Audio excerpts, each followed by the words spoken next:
June 4, 1942. Midway Atoll, Central Pacific. The sky is blinding, pure, merciless blue. Below, the endless shimmer of the Pacific stretches in every direction, a mirror for the morning sun. At 14,000 feet, Lieutenant Richard H. Dick Best grips the control stick of his SBD Dauntless, sweat beading under his oxygen mask, despite the freezing wind that seeps through every seam of the cockpit. His target, the Japanese carrier Akagi, is a dark speck far below, cutting through the waves at flank speed. The rising sun glints off its deck, where Zero fighters scramble to intercept. The radio crackles, a burst of static and clipped commands from his wingman. "Best, you've got bandits coming from port, 2 o'clock high." He barely hears it. His eyes are locked on the Akagi. Every instinct, every line of training screams for him to keep the dive shallow, 70 degrees at most. That's what the manual said.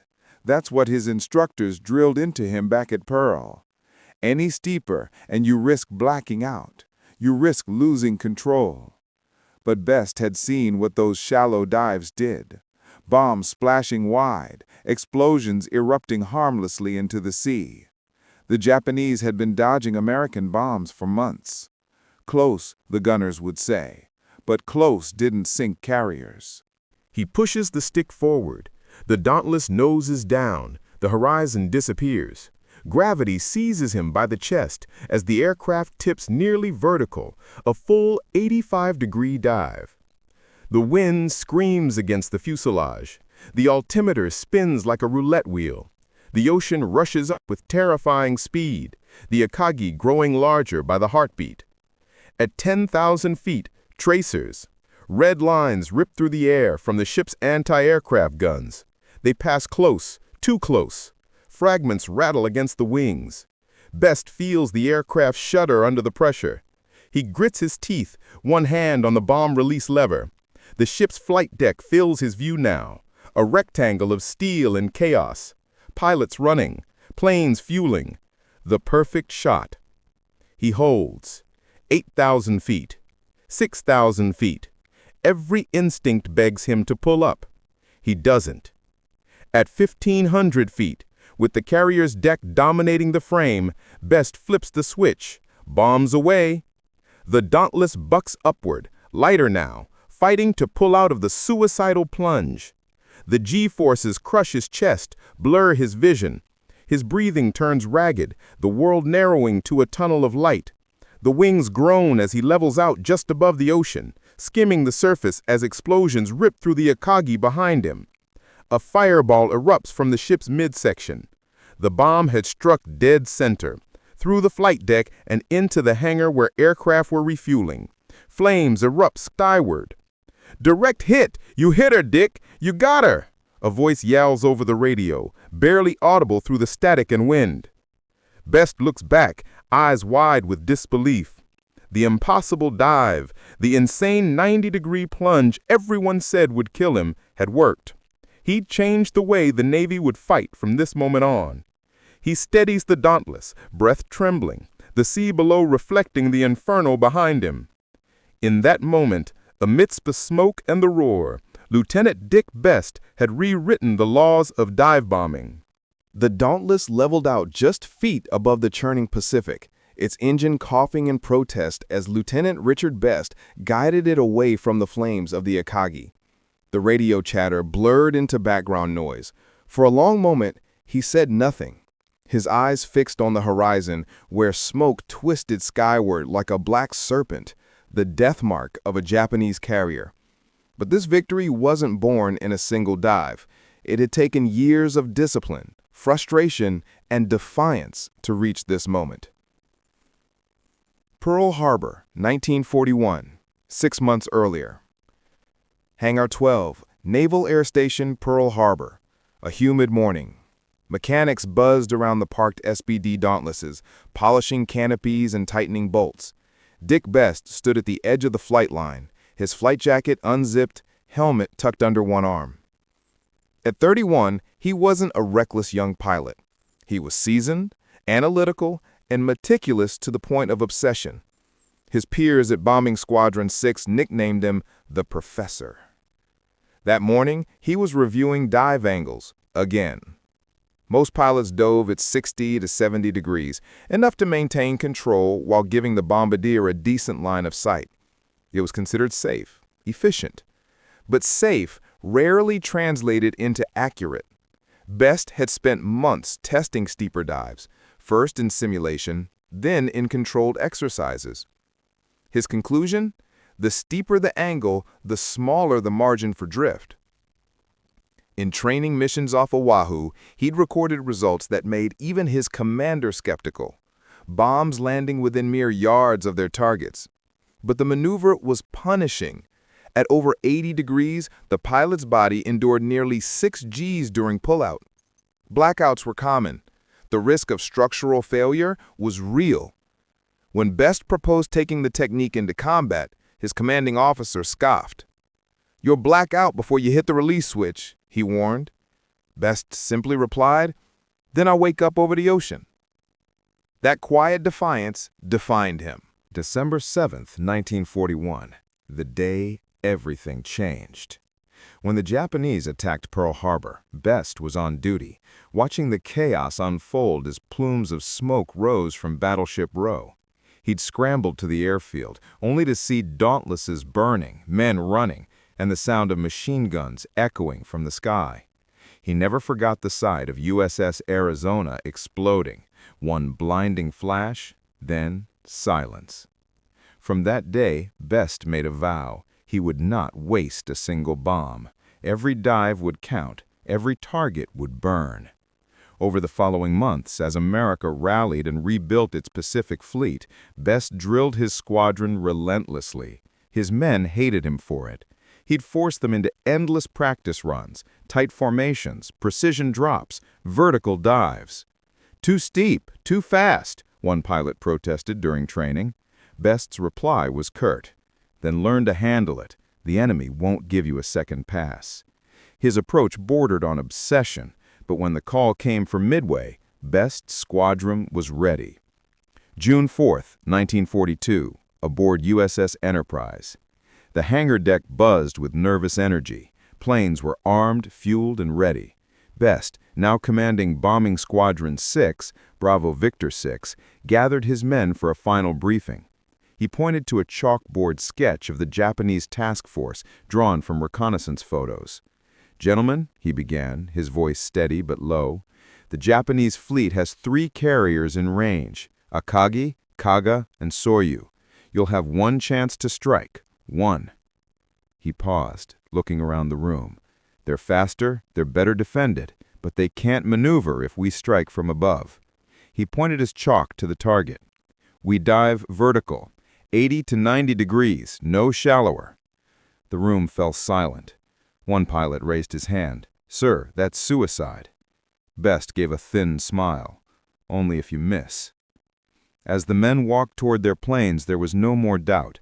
Best's reputation preceded him. Calm, fearless, almost unnervingly precise. His squadron had learned to trust him, even when he ordered the impossible. When the Dauntless engines roared to life and the Enterprise deck crew waved them off into the sky, Best knew this was the moment he had been preparing for since Pearl Harbor. He would either prove his theory in combat or never come back. June 4th, 1942, 0900 hours, 175 miles northwest of Midway. The Pacific stretched endlessly below, a glittering field of blue broken only by the low rumble of engines. Lieutenant Commander Clarence McCluskey, leading the Enterprise Air Group, scanned the horizon from his Dauntless. His fuel gauge was already dipping toward the red. They had been searching for over 2 hours. No sign of the Japanese fleet, no carriers, no smoke, nothing but open ocean.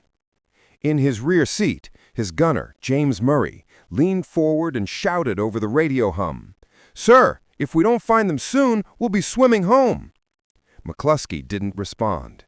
He looked down at his map, empty coordinates, shifting wind. Then A glint below, a solitary wake slicing across the sea, a destroyer. The ship was moving fast, away from Midway. A lone Japanese destroyer, the Arashi. McCluskey realized instantly what it meant. The Arashi was racing to rejoin the main fleet after chasing an American submarine. He banked his Dauntless hard to starboard, signaling to his squadrons, "Follow her wake, boys! She'll lead us right to them!" And she did. Minutes later, at 10:20 a.m., the horizon filled with dark silhouettes, 4 Japanese carriers, Kaga, Akagi, Soryu, Hiryu, the heart of the Imperial Navy's striking force. Below, the sea churned with activity as Japanese crews frantically rearmed and refueled planes for their second wave against Midway. The Americans had caught them at the worst possible moment. McCluskey's radio came alive. "Enterprise Group, this is VB6, targets in sight." Dick Best's heart hammered in his chest. He could see the Japanese carriers now, massive and majestic, their decks crowded with planes, fuel hoses, and ordnance. The air smelled faintly of oil and cordite even at altitude. This was it. 10:22 a.m. "We'll take Akagi." Best's calm voice cut through the static. The rest of the dive bomber formation began to fan out. McCluskey's squadron veered towards Kaga. Best took his men higher, setting his sights on the flagship Akagi. His Dauntless climbed to 14,000 feet as the sun bore down, turning the canopy into an oven. The formation was silent now, each pilot alone with his thoughts, his training, and the growing certainty that many of them wouldn't return. Then over the radio, "Dive! Dive! Dive!" Best rolled his plane over and gravity seized him again. The Dauntless tipped almost vertically, its nose aimed squarely at the Akagi's midsection. The world transformed into a tunnel of motion and sound. The altimeter spun, air screamed across the canopy. Below, anti-aircraft bursts peppered the sky, black flowers of death blooming all around him.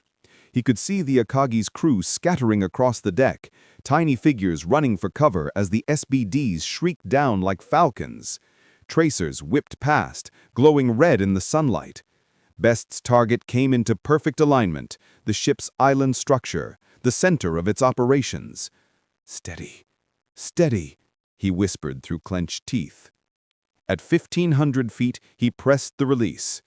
The 1,000-pound bomb fell away, tumbling through the air. Best yanked back on the stick, fighting the crushing G-forces as his Dauntless clawed its way out of the dive. His vision went gray, edges closing in. Then over the radio, "Akagi is burning! You hit her, Dick!" someone yelled over the comms. But there was no time to celebrate. His squadron regrouped, their planes scattered and low on fuel. Below, chaos reigned. 2 other carriers, Kaga and Soryu, were also burning, hit by McCluskey's men. The Imperial Navy, once the most feared force in the Pacific, was now in disarray. 3 carriers crippled within 5 minutes. Best looked down through the canopy at the inferno below. For the first time in the war, the Imperial Navy had been dealt a mortal blow. As he turned back toward the horizon, his heart still pounding, he knew the war had shifted. The dive that everyone had called insane had just changed history. But the cost was only beginning to show. The heat, the fumes, the near-vertical G-forces, all were about to take their toll on the man who had turned the tide of the Pacific. June 4th, 1942, 10:35 a.m., 50 miles east of the burning Japanese fleet. The Pacific wind tore at the bullet holes along Dick Best's wings as he eased the Dauntless into level flight. The roar of battle had faded, replaced by the steady hum of the engine and the faint rattle of loose rivets. The horizon glowed orange where Akagi, Kaga, and Soryu burned. Over the intercom, his gunner, James Murray, shouted, "You did it, Skipper! You nailed her clean!" Best didn't respond. His chest felt heavy. The air inside his mask was metallic. each breath scraping his lungs like sandpaper. He coughed once, violently, and the taste of iron filled his mouth. He told himself it was exhaustion, adrenaline, nothing more. They still had a job to finish. 11:45 a.m. The second strike. Back aboard USS Enterprise, the deck trembled under the weight of returning planes. Mechanics rushed forward to refuel, rearm, and repair. Smoke and salt filled the air. Pilots staggered from their cockpits, drenched in sweat and oil. Best climbed down, removing his mask, his hands trembling slightly. The adrenaline that had kept him steady during the dive now drained away, leaving behind a deep fatigue. "Nice shooting, Dick," said Commander Wade McCluskey, clapping him on the shoulder. "That one hit might have saved the whole fleet." Best managed a faint smile. "One good drop's all it takes." He didn't mention the burning in his lungs. As the crew scrambled to prepare for another strike, word came through the radio room. One Japanese carrier still operational, the Hiryu. She'd launched a counterattack, damaging the USS Yorktown. Best didn't hesitate. "We're going back up." Despite orders to rest, he led a second dive-bombing run that afternoon. His Dauntless roared off the deck once more, shadowed by the afternoon sun. The sky was streaked with smoke from distant fires, the air thick with the smell of burning oil and sea salt. By the time they found the Hiryu, she was maneuvering hard, anti-aircraft fire filling the sky. Best once again rolled into a steep dive, his fourth of the day, his body screaming in protest. At 3,000 feet, his vision blurred. He forced himself to focus on the target. Steady, steady, bombs away! A moment later, the Hiryu erupted in fire, another direct hit. Best's Dauntless shuddered violently in the pullout. He gasped for breath, black spots dancing before his eyes. He barely made it back to the Enterprise. When he landed, he couldn't climb out of the cockpit. His crew had to pull him free. June 5, 1942. Below deck, USS Enterprise. The battle was over. The Japanese fleet was in retreat, their 4 carriers lost. The tide of the Pacific War had turned in a single day. But in the medical bay, Dick Best lay pale and feverish. His breathing had worsened overnight. Each inhale came with a wheeze, each exhale with a faint pink foam at the corners of his mouth. The ship's doctor, Lieutenant Commander J.E. Davis, examined him, frowning deeply. "He's showing signs of severe chemical pneumonitis," he said quietly to a nurse. The oxygen tanks used in the Dauntless had developed a flaw, acid contamination in the canisters. When Best inhaled deeply during his dives, he had breathed in corrosive fumes. The intense pressure and altitude changes only worsened the damage. His lungs were literally burning from the inside. When Best finally awoke, the doctor was sitting beside his bed. "You did your part, Lieutenant Commander, but your flying days are over." Best blinked, trying to process the words. He'd survived anti-aircraft fire, dogfights, and suicidal dives, only to be grounded by an invisible poison. June 6, 1942. The aftermath. As the Enterprise steamed eastward, the news spread across the fleet. 4 Japanese carriers destroyed, hundreds of aircraft lost. The balance of the power in the Pacific irrevocably shifted. Historians would later call it the turning point of the Pacific War. But for Dick Best, the price was personal. He would spend months in hospitals, battling chemical burns and lung infections that left him weakened for life. He was honorably retired from active duty later that year. Still, his name became legend. His insane vertical dive, dismissed by his peers as reckless, was now studied as a masterstroke of precision bombing. His tactics became part of U.S. Navy training manuals for the rest of the war. Years later, when journalists asked him if he regretted that fateful day, Best smiled faintly and said, "Regret? No. We all knew the risks. I just dove steeper than most." He paused. "Accuracy saves lives. That's all I cared about." The flames of Midway had long since faded, but the echo of that one impossible dive still cut through time. Proof that sometimes victory is forged not by playing it safe, but by daring to do the unthinkable.